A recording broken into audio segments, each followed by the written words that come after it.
Benson sat with numb fingers wrapped around bitter coffee. A sense of betrayal, so dense, felt like concrete on his chest. He was 31 years old and had always been the quiet one, the reliable one, the background character in his own family. Maybe that was fine until he realized they never saw him as part of the family at all. He grew up in a small two-bedroom house on the edge of Boise, Idaho. Nothing fancy. His dad worked construction, his mom was a school secretary, and his younger brother Mark, 28, was from day one the golden boy. You'd think being the older sibling would have earned Benson a little credit, but no. Mark was the son, and they all revolved around him. He was the kid who got his own room while Benson shared laundry baskets. He was the one who got a used car at 16 while Benson took the bus to his part-time job. Every report card of Benson's was good, every D of Mark's was, he's trying his best. Benson told himself they were just doing their best, that maybe they loved them both but didn't know how to show it evenly. He was wrong. He left home at 18 with 2 duffel bags and a scholarship to Oregon State. They didn't help him move. Didn't even say goodbye. His mom texted him, "Don't forget to call." He didn't. He stopped calling after freshman year. He made it through college, worked 3 jobs at one point, and eventually got into accounting. He built a decent life, safe apartment, reliable car. He never made a fuss, never asked for help. He knew it wouldn't come. Years passed. He'd visit on Christmas every other year, maybe Thanksgiving, if he had time. He'd sit through stories about Mark's latest job, Mark's new girlfriend, Mark's motorcycle accident, and how brave he was through recovery. No one ever asked about Benson's life. He could have been on fire, and they'd hand Mark the water bucket. Then came the turning point. It was after Dad had a mild stroke. Nothing fatal, thank God, but enough to scare everyone. Benson took time off, flew home, stocked their fridge, cleaned the house, and arranged follow-up care. Mark sent a text, "Y'all good?" A month later, Dad pulled Benson aside and said, "You've always been the responsible one. You'll understand." Understand what? That they had decided to put the house solely in Mark's name. "It's simpler," his mother explained over lukewarm tea. "If anything happens, he'll handle it. You live out of state." Benson remembered laughing. He genuinely thought it was a joke. Then he saw the paperwork. They'd already signed it over. It wasn't about the house. He didn't want the damn house. It was the principal. His name was never even considered. No conversation, just erased. "You're doing fine," his father added. When Benson sat in stunned silence, Mark had a harder time. Harder time. He burned through jobs like matches and crashed 2 cars his parents paid for. Benson worked his way through everything alone. That was a year ago. He stopped visiting, stopped answering their group texts. They didn't try very hard to reach him either, and he was okay with that. He thought he'd finally drawn the line until last week. A knock on his apartment door. He didn't recognize the number, but when he opened it, there stood Mark, disheveled, eyes rimmed red, holding his phone like it was a lifeline. "Hey," Mark said, voice small. "Can we talk?" Benson didn't answer, just stepped aside. Not out of kindness, but shock. Mark walked in like a ghost. Benson could smell the desperation on him before he said a word. "The house," Mark started, sitting on the edge of Benson's couch like a child about to confess a broken vase. "It's in foreclosure." Benson blinked. "What?"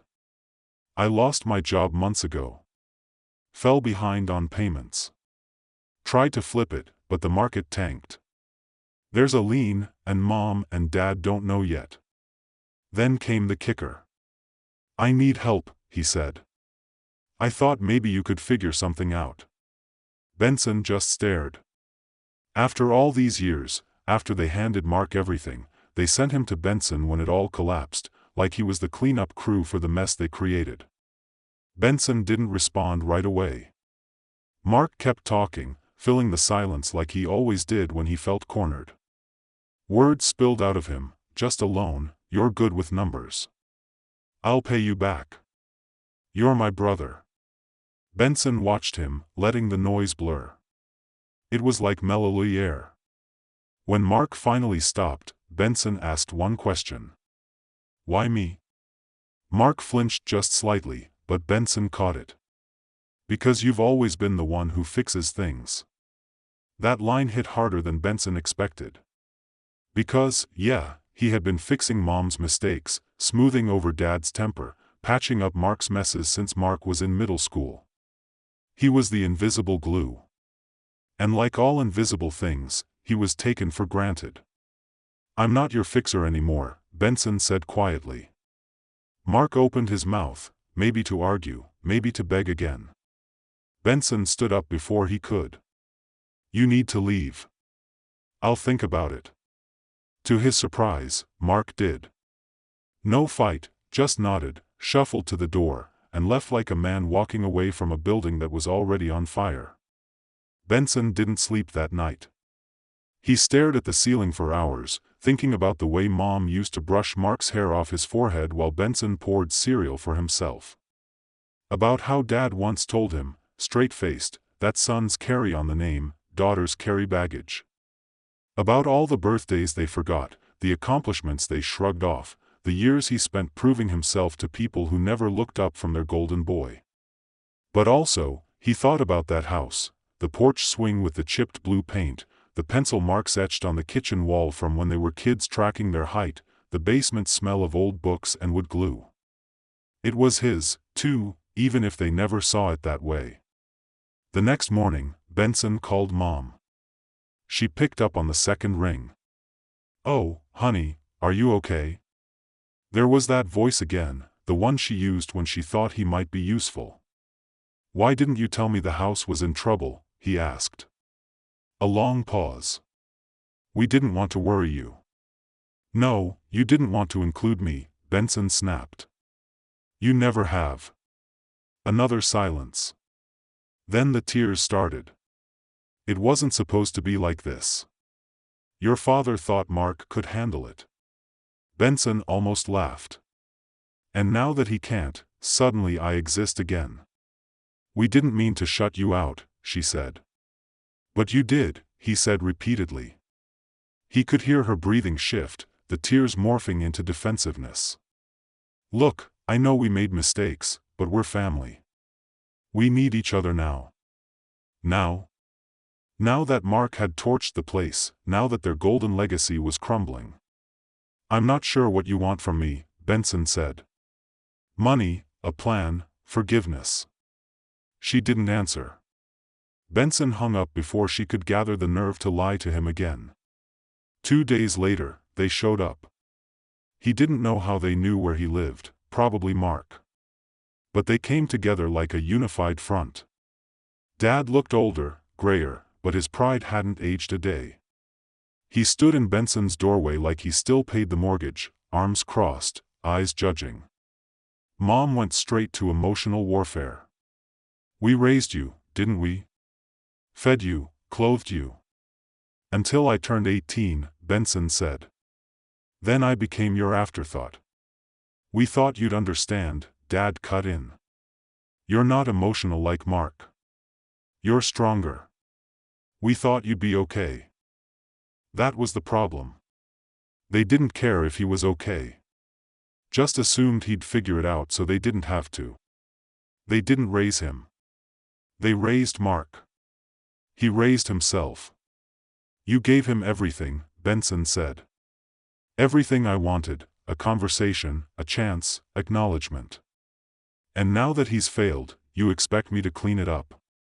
He's your brother, Mom whispered, as if that sacred bond should erase a lifetime of erasure. Do you even know where I work? Benson asked. What is my job title? Blank faces.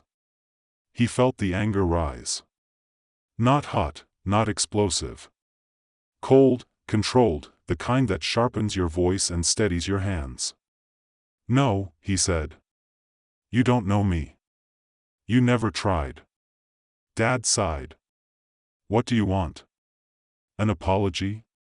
Fine. We're sorry. There. Now, can we talk about saving the house? There it was. The transaction. The real reason they were here. Benson shook his head. You're not sorry. You're desperate. He closed the door. Later that night, Benson pulled out an envelope. It was something he'd received years ago from his grandmother, Dad's mom. She passed away when he was 25. And in her will, she left him a letter, a personal one, and a bank account. It wasn't much, but enough to make a dent in his student loans back then. He never told his parents she left him anything. Mark got the car. He got the truth. In the letter, she wrote, I see you. I always did. Don't let them erase you. Now Benson was standing at the edge of that decision. Should he use what he built, his skills, his savings, his hard-earned peace to salvage the wreckage of their bad choices? Or should he finally walk away for good? He didn't answer any of their calls after that. For days, his phone lit up with a familiar parade of names: Mom, Cell, Mark, Home. He didn't block them. He let them ring. Let them feel, even for a second, what silence really means, what it feels like to scream into a void and get nothing back. The same thing he lived with for years. Benson told his friend Sarah everything. She'd been his closest friend since college, the kind of person who doesn't flinch when you lay your mess out in pieces on the floor. They sat across from each other at a late-night diner, both picking at fries they weren't hungry for. So, what are you going to do? She asked gently. I don't know, Benson said. There's this part of me that just wants to be done. Close the book, never look back. And the other part, he sighed. I want them to see me. Really see me.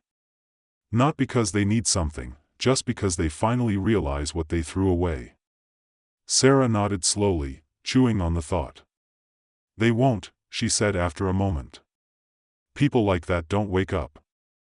They just switch targets. That stuck with him. Later that week, Benson got an email. Not from Mark, not from his parents. It was from the bank. Mark must have listed him as a potential co-signer at some point, maybe hoping to guilt him later. Now, the bank was notifying him that the house would enter final foreclosure in 30 days. No options left. He could have ignored it, but instead he printed it out and stared at it under the kitchen light like it was a puzzle he could solve. And here's the part he wasn't proud of. He thought about swooping in quietly, paying off the balance, rescuing the house without telling them, letting them think some miracle bailed them out while he kept his distance. But that would still be letting them win. They'd never learn. They'd just feel saved. So he did something else. He set up a meeting, not at his apartment, not at their house, a neutral spot, a library conference room, public enough to avoid drama, private enough to have it if needed. They showed up, the three of them, all looking like they'd aged 10 years in the last 2 weeks. Mark spoke first. Thanks for meeting. Benson didn't answer, just slid the foreclosure notice across the table. This is real, he said. And it's final. Mom began to tear up. Dad just clenched his jaw like if he held it tight enough, this would all go away. You came here for an answer, Benson continued. Here it is. I'm not going to save the house. Mark's face dropped. But you have the money, don't you? You work for that finance firm? Yes, Benson said. I have the money. I also have boundaries. His father scoffed, an old familiar sound. So that's it. You're going to let the home you grew up in be taken? Benson turned to him. I grew up in a house. I didn't grow up in a home. That shut him up. You want a solution? Benson added, taking out a folder. Here, I ran the numbers. You could apply for bankruptcy. Get some debt relief. You'll lose the house either way, but you won't go to jail. Mark, you can liquidate your motorcycle and apply for income-driven repayment on your loans. It's not glamorous, but it's legal. They just stared at him. Why are you doing this? His mom whispered. Why even give us a plan if you're not going to help? Benson looked at her, really looked at her, and in that moment, he realized something. He didn't hate them. He pitied them. Because I'm not you, he said. Because I still care. But caring doesn't mean sacrificing myself anymore. That was the old me, the one you walked over. He stood. I've made peace with what you did, but I'm not your second option. I'm not your emergency fund. I'm not your shame sponge. I'm your son. And if that means something to you, it's too late. They didn't follow him as he left. Maybe they were too stunned. Or maybe, finally, they understood. Benson would be lying if he said he didn't feel hollow afterward. There's no tidy ending when you cut ties, even when it's necessary. That night, he drove out past the old neighborhood. The house was still standing, small, sagging a bit at the roofline. The porch swing was gone. He didn't cry. He didn't smile. He just looked. Then he turned the car around and went home to his real home, to his life, his friends, his job, to peace. Because he'd learned something. You can grieve people who are still alive. You can love them, mourn them, and walk away. Because sometimes survival isn't a rescue mission. Sometimes it's a goodbye. You expect closure to be a door you close. What you don't expect is for the wind to blow it open again. It had been 6 months, half a year since Benson told his family, his parents, his golden child brother, that he wasn't their safety net, that he wouldn't save the house, that he wasn't the reliable one anymore. He walked out of that library with every intention of never looking back. But the thing about roots is they rot slowly, and they smell before they're gone. Benson didn't plan to check. He didn't want to know, but he did. It started with a Google alert he hadn't set. He thought he'd searched Mark's name one night in a moment of weakness, then forgot about it. But 3 months later, it popped up. Boise man arrested for fraud and real estate scheme. His stomach turned. He clicked. Mark had tried to pull one last rabbit out of the crumbling hat, a flipping company he set up with a friend, supposedly to turn distressed homes into investments. It was a shell, a lie. He took upfront money from 3 clients and never touched a single house. When the money dried up, he bailed. They caught him trying to book a one-way flight to Arizona. In the arrest photo, he looked like a boy who finally realized he wasn't magic. That same week, Benson got a letter from prison. No return address, but he knew the handwriting. Mark's. It wasn't long. I know I messed up again. I never learned how to be someone without being helped. You were right. I'm sorry for everything. If you ever want to write back, I'm here for at least 2 years. If not, I get it. Benson stared at the paper like it might catch fire. He almost tore it up, almost threw it in the garbage. Instead, he slid it into a drawer. And then, God help him, he drove home. Not to his apartment, not to his job, not to Aunt Linda's for dinner. He drove to the house. You wouldn't recognize it now. The bank sold it to an out-of-state company that turned it into a rental. New siding, painted shutters, a fresh lawn that looked fake. The porch swing was gone, replaced by metal patio chairs. A young couple lived there now. A child's tricycle sat by the steps. Benson didn't stop, just drove by slowly once, like a ghost circling a grave. His phone buzzed. It was a number he didn't know. He answered before thinking. Hello? Hi. Is this Benson? The voice was cracked, dry, and instantly familiar. It was his mother. He pulled the car over. She told him Dad had been diagnosed with early-onset dementia, that it had advanced faster than expected. He didn't remember where the house went. He kept asking for Mark, though he was still 10. He thought Benson was his secretary once when she played him one of his old voicemails. "He forgets the things we did," she whispered. "But I remember. I remember everything." Benson didn't speak. "Benson," she said after a pause. "I wanted to say I'm sorry. Not because we need anything. There's nothing left. I finally saw it. What we did. How you lived in the shadows of our pride and fear." He waited. Let the silence thicken. She added, "You're the only thing I got right, and I didn't even see it." Tears didn't come, just a strange, sad clarity. He didn't tell her he forgave her. He didn't hang up either. He just let her talk. That was the twist, he guessed. The one people never want. Sometimes the villain doesn't get punished.